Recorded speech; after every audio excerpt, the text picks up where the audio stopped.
Ceci est un livre audio autogénéré par Google. 1. Les acquis de la préhistoire. Nature, lieu d'émergence de l'humanité. L'apparition de l'homme sur la Terre est le fruit d'une lente évolution du monde. Dans les eaux du monde minéral primitif apparaît progressivement la vie. Les formes de vie se complexifient rapidement pour donner naissance à une multitude d'organismes. Les paléontologues ne cessent de décrire l'histoire de la naissance de l'humanité, l'Afrique ayant constitué l'un des lieux privilégiés des dernières découvertes. Dans un premier temps, la nature est omniprésente, mystérieuse, hostile. L'homme doit continuellement se défendre. Il tue pour manger, et peut être mangé à son tour. Tout le système vivant est ainsi organisé, mort et vie intimement mêlées. Symbiose avec une nature sacralisée. Au Paléolithique, les hommes vivaient en symbiose avec la nature et formaient un tout organique avec elle. Nombre de courants spirituels et religieux insistent sur la terre nourricière, véritable matrice, au centre d'une cosmologie organique. L'homme appartenait à une nature dans laquelle, en un certain sens, tout était sacré. Le terme même de matrice est utilisé par Irène Frein qui décrit, en préface d'un ouvrage de belles aquarelles, sur un espace qu'elle aime particulièrement, le golfe du Morbihan. Il y aurait ainsi sur Terre des lieux égales matrices d'une humanité en devenir. Encore aujourd'hui, le chasseur se sent appartenir à la nature, à un ensemble qui le dépasse, donc proche du sacré, au sein duquel se joue une pièce alternativement tragique et comique. L'on peut aussi, dans la ligne du concept de matrice, se poser la question de l'existence d'activités fondatrices de l'humain. La chasse ne fait-elle pas partie de ces activités qui contribuèrent à créer l'homme ? Je suis assez séduit par cette idée que la chasse pourrait être une activité qui nous fasse naître à la relation à la nature et aux autres, et qui participerait du plan de Dieu. En quelque sorte une expérience de notre relation au divin, avec une relation au prochain sans laquelle il n'y a point de divin, l'amour de Dieu n'ayant aucun sens s'il ne génère pas l'amour d'autrui. Les Grecs disent qu'il y a un stade préhistorique où les hommes sont inférieurs aux animaux. Pour passer de cette préhistoire à la protohistoire, il faut accepter certaines règles. L'humanité pour les Grecs n'est pas seulement la parole et la culture matérielle, mais la conscience de la divinité et de l'animalité. Se pose donc déjà la question de l'animalité en général, et de la nôtre en particulier. La chasse et prédation. La prédation, un des mécanismes fondateurs.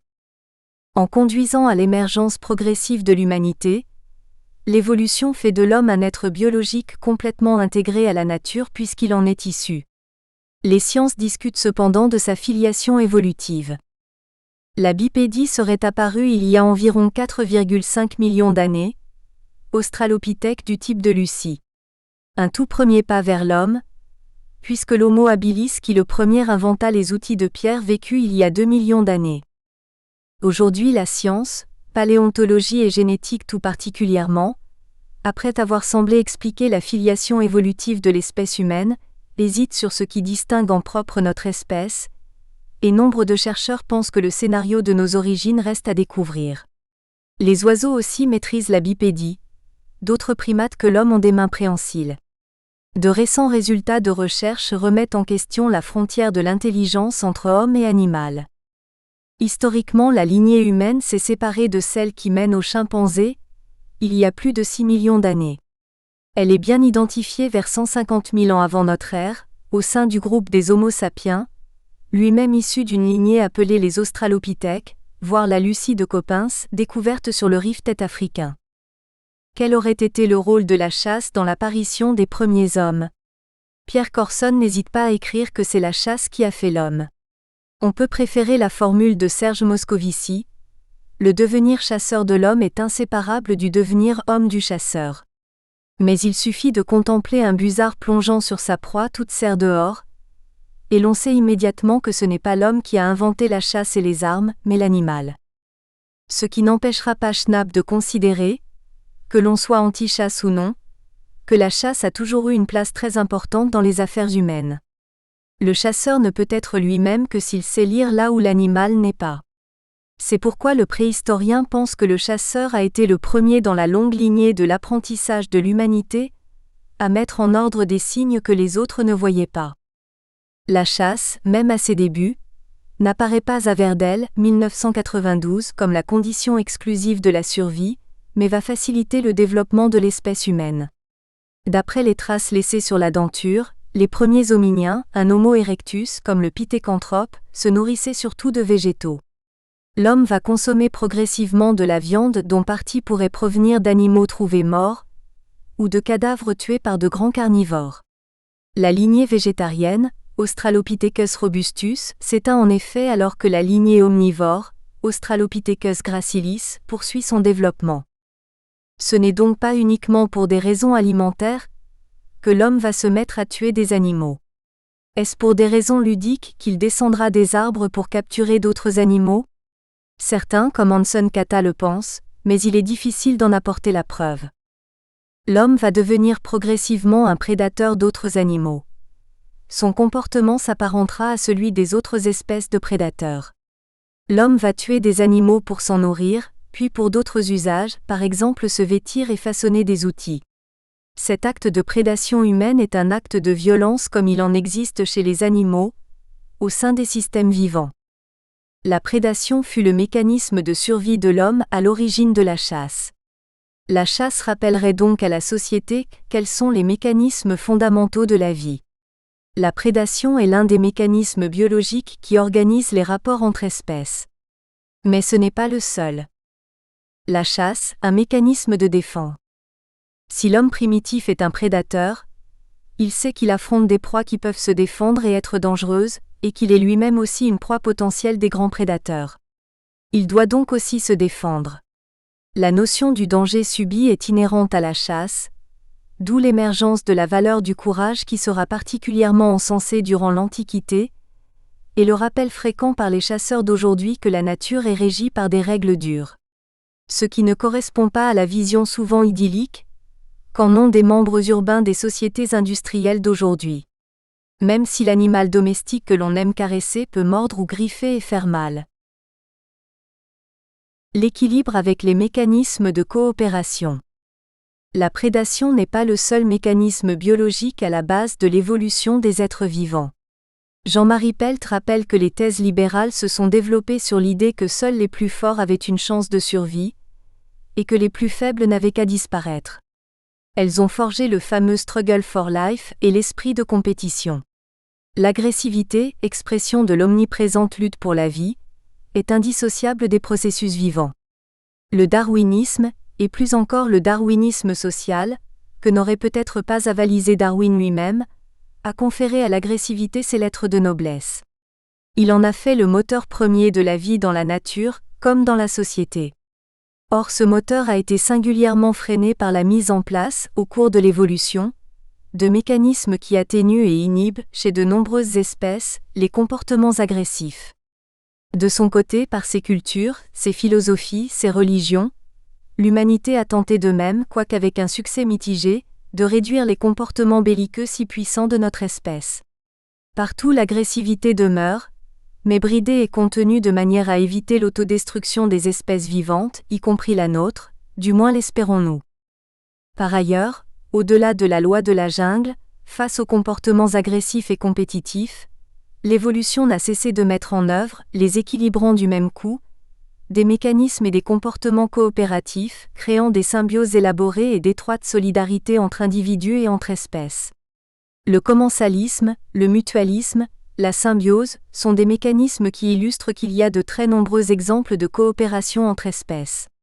À chaque étape de l'évolution des êtres vivants, dans tous les écosystèmes, la société humaine y compris, ces solidarités apparaissent en fait comme un moteur de la vie. Ainsi la sexualité, en réalisant la fusion parfaite de deux gamètes, pousse à son niveau maximum un processus de symbiose coopérative où les éléments constituants fusionnent littéralement pour donner un nouvel individu. Au hit-parade des symbioses, la formation de l'œuf, dont nous dérivons tous, mérite bien la première place. Tout a commencé par la coopération. Elle a donné la molécule d'eau, les premières molécules constitutives de la matière vivante, les premières cellules et les premiers récifs. La compétition n'est intervenue que dans un second temps. La coopération est bel et bien le principe fondateur, le moteur de la vie.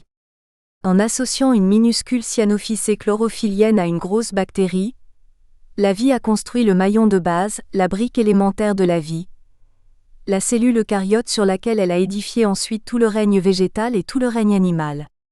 En réussissant la symbiose entre un polype microscopique, animal marin, et une algue brune monocellulaire, la zooxanthelle, elle a généré l'un des écosystèmes les plus riches et les plus productifs qui soient, le récif corallien. Le fonctionnement du récif illustre à merveille la formule de Pascal selon laquelle le tout est plus que la somme des parties. Jean-Marie Pelt. La transposition dans l'humanité de ce nécessaire équilibre dans la nature entre appropriation et solidarité permettrait d'innover dans les rapports que la chasse pourrait entretenir avec la société, même si quelques mauvais défenseurs de la chasse prônent toujours d'afficher les différences et la supériorité des chasseurs. Chasse et répartition des tâches entre hommes et femmes.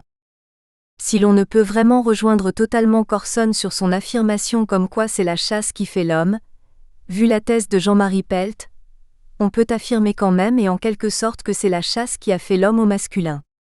Alan et Barbara Pease, psychologues, ont exploré les disciplines scientifiques pour conforter par exploitation des connaissances les plus récentes cette hypothèse. Ce n'est sûrement pas la chasse qui aurait fait la femme. Très vite, hommes et femmes vont se répartir les tâches. La femme a un rôle de gardienne du nid, alors que l'homme a effectivement un rôle de chasseur, chargé d'approvisionner la famille. Il est évident aujourd'hui que les garçons sont biologiquement marqués par l'instinct de chasseur qui garantit leur propre survie, et celle du groupe d'hominidés comme celle de l'espèce. Cet instinct remonterait aux origines. Leurs aptitudes propres d'aujourd'hui sont dictées par le poids de ce passé. L'évolution humaine a façonné des êtres conformés différemment suivant leur sexe, au plan morphologique bien entendu, mais aussi au plan neurologique, cerveau en particulier, et au plan du fonctionnement hormonal. Les champs de vision sont différents. L'homme ayant une capacité de voir loin dans un champ réduit, mais capable de déceler rapidement tout mouvement dans le paysage, les femmes ayant une vision périphérique qui fait penser à l'image populaire qu'elles ont des yeux dans le dos. Les systèmes nerveux et endocriniens sont différents. Ces deux auteurs citent de multiples exemples à l'appui de ces différences, d'après les dernières études de morphologie, neurologie, physiologie. Dans le film de Téchine, Les Égarés, un jeune garçon dont l'on apprendra plus tard qu'il s'est évadé d'une maison de correction, aide une mère de famille qui fuyait avec ses 2 enfants sur la route de l'Exode. Les attaques aériennes allemandes eurent raison de la voiture et il fallut apprendre à survivre. C'est ce garçon du pays, rencontré par hasard, mal dégrossi qui sait se débrouiller dans la nature, reconnaître les traces, poser des pièges, qui nourrit la famille. C'est l'image incarnée de l'homme chasseur. Emmanuelle Béard, la mère de famille, serait-elle, l'image de la gardienne du foyer, tout entière à sa fonction protectrice, finalement troublée par cette force de vie d'un jeune homme un peu fruste. Une pratique de prédation marquée par la diversité. Des proies chassées variées. Que chassait l'homme dans la préhistoire? D'après Verdel, il faut se méfier des ossements que l'on retrouve dans les grottes, car l'on sait que nombre de grottes étaient aussi utilisées par des grands prédateurs. C'est le mélange d'ossements et de matériel lithique taillé qui laisse penser que l'on a affaire à des restes de consommation humaine. On en trouve sûrement dans des campements où la viande était d'abord débitée par des pierres tranchantes, puis consommée. Est-ce que les animaux peints sur les parois étaient chassés? Il est peu probable que la représentation pariétale ait eu pour fonction de caractériser un rituel magique propre à favoriser la capture de l'animal représenté. Les animaux représentés n'étaient donc pas forcément les animaux les plus chassés. D'après le roi Gourand, cité par Verdel, le renne, pourtant très chassé, est largement sous-représenté dans le bestiaire des grottes ornées. La liste des espèces chassées dépend bien entendu du lieu où l'on se trouve. On ne chasse pas le même gibier en montagne ou dans les forêts de plaine. N'oublions pas aussi que l'on raisonne sur un pas de temps énorme, et qu'il y a eu de très fortes fluctuations climatiques, et donc de profonds changements dans la diversité et l'abondance de la faune disponible. Le Pichon rapporte que l'homme aurait chassé le rhinocéros en Angleterre. Il y aurait donc eu des rhinocéros en Angleterre à cette période, mais dans un tout autre registre. La taille de l'animal pousse également à penser que la chasse ne pouvait être uniquement individuelle, qu'elle exigeait des armes perfectionnées, une organisation sociale adaptée à la pratique collective, permise par la maîtrise de certaines capacités de communication, gestuelle et langage parlé. On a trouvé des restes d'aurochs, de cerfs, de bouquetins dans la grotte de Lazaret, dans une couche de sédiments datant de 160 000 ans. Ce sont ces grands animaux dont la viande sera fumée pour la ramener de Nice en Ligurie, pour une consommation différée. Sur place, on se contentait de la moelle osseuse et des cervelles. Les traces retrouvées laissent à penser que l'on consommait également des animaux beaucoup plus petits comme des oiseaux, des petits rongeurs, des chéiroptères, cuits. Il subsiste toujours des doutes sur telle ou telle proie qui pourrait être aussi l'une des ressources d'autres prédateurs colocataires. L'on retiendra que l'homme dès l'origine fut certainement un prédateur généraliste, au sens où l'entendent les biologistes. La grande variété des proies sera amplifiée par la diversification des outils que va employer l'homme, chasseur. Des modes de chasse variés. Les techniques de chasse dépendent des gibiers, des solidarités sociales 11 et nous le verrons après des armes. D'où leur très grande diversité. Les anténéandertaliens qui ont été très étudiés sur le site de l'Arazet, près de Nice, étaient des chasseurs ligures qui se déplaçaient vers des lieux où le gibier était abondant.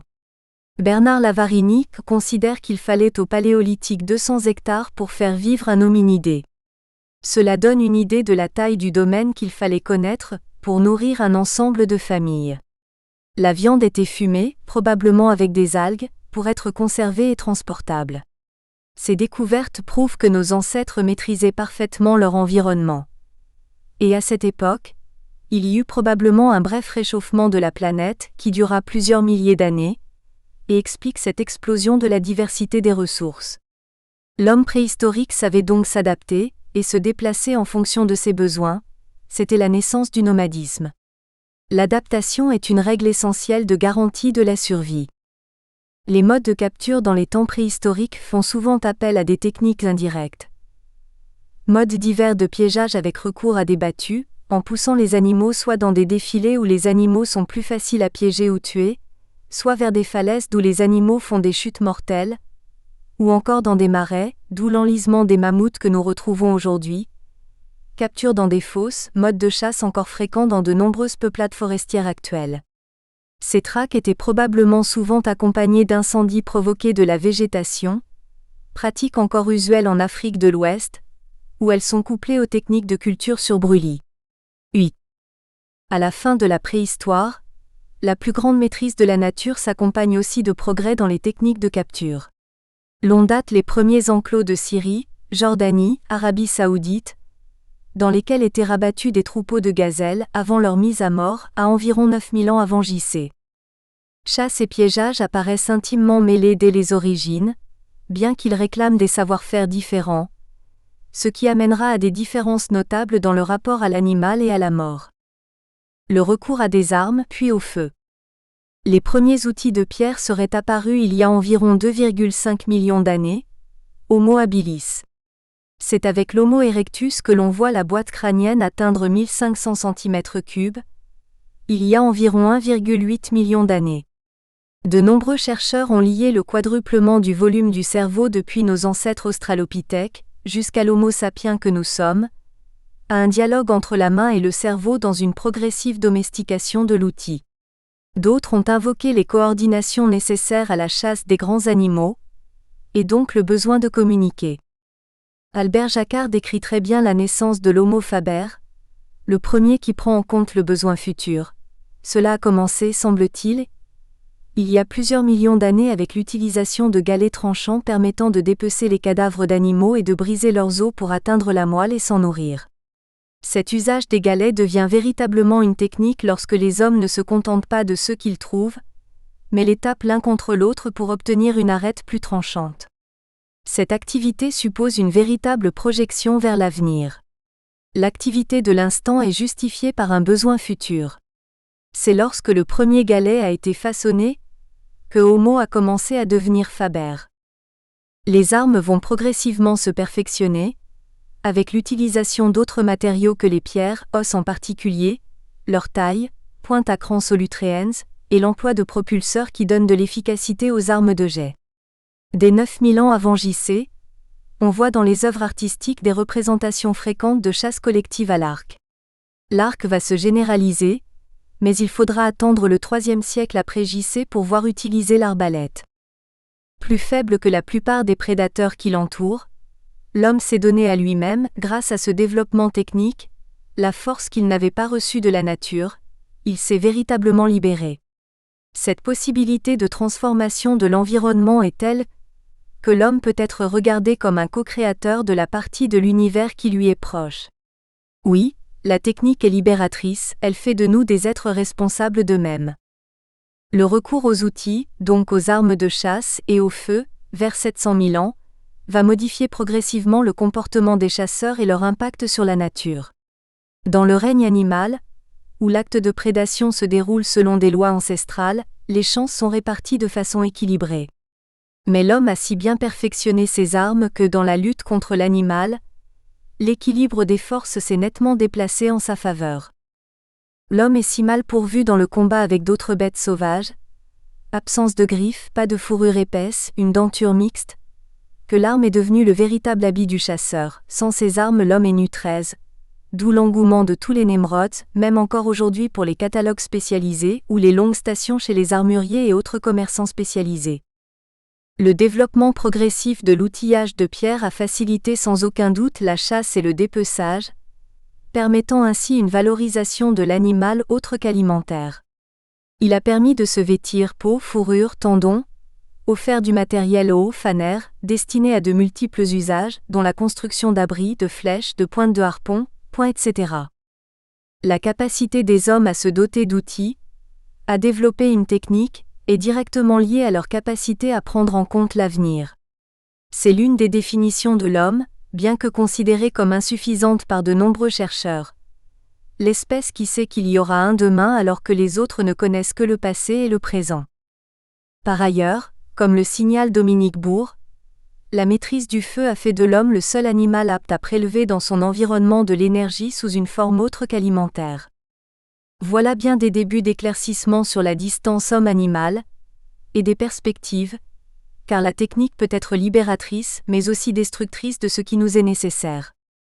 La chasse, une affaire souvent collective. Très tôt apparaissent soit des pratiques de groupe, soit des pratiques individuelles. Le recours à des techniques directes avec des armes de jet ou des flèches est compatible avec une chasse plus individuelle. Mais il y a toujours une finalité collective, car l'on ne chasse jamais encore aujourd'hui pour soi seul.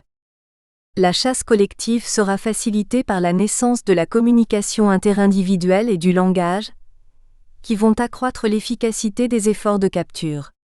Dans la société du Paléolithique, il y a un sens très fort de l'égalitarisme, avec obligation du partage de la viande.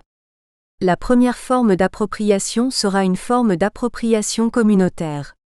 Cela donnera naissance à ce qui sera considéré comme une valeur, la convivialité, dont la forme primitive se manifeste concrètement par le repas partagé autour du feu. Des formes variées de cette convivialité persistent encore largement aujourd'hui. Les premières emprises de l'homme sur la nature. La symbiose sacralisée entre homme et nature prend une forme de partenariat avec l'apparition de l'agriculture et de l'élevage. Dans ce contrat, l'homme se doit de respecter la nature. La nature nourrissait l'homme à condition d'être traité avec égard. Mais il va aussi prendre progressivement ses distances avec la nature, en quelque sorte s'en extraire. Lorsqu'il passe du stade de la cueillette à celui de l'agriculture et de l'élevage, l'homme commence en effet à soumettre certaines espèces en les sélectionnant parmi les autres. Cette maîtrise lui permet de se sédentariser. La densité des peuplements humains a alors tendance à s'accroître, et l'urbanisation pointera vite le nez, éloignant l'homme encore plus du milieu naturel. Domestication et élevage créent une scission entre espèces utiles et nuisibles. Ils introduisent la notion d'utilité-nuisibilité des espèces, qui diffère de la dualité domestique-sauvage, puisque dans les espèces sauvages, comme dans les domestiques, certaines sont utiles, d'autres nuisibles aux activités humaines sous certaines conditions. L'époque de la domestication va donc mettre un terme à la période primitive, pour laisser la place à une ère nouvelle où le rapport homme-animal sera encore plus complexe. La domestication du chien s'est faite il y a plus de 12 000 ans en Iran. Verdel la situe en France dans les années 8000-7000 avant JC, À en juger par la présence d'ossements de canidés sur quelques gisements français, Pont d'Ambon en Dordogne, Saint-Thibaut de Couze en Savoie. C'est l'un des fondements de la chasse, puisque le terme de cynégétique reprend l'étymologie du mot chien en grec. Nous espérons que vous avez apprécié cet aperçu. Pour continuer à écouter ce livre audio sur Google Play Livres, utilisez le lien dans la description de la vidéo.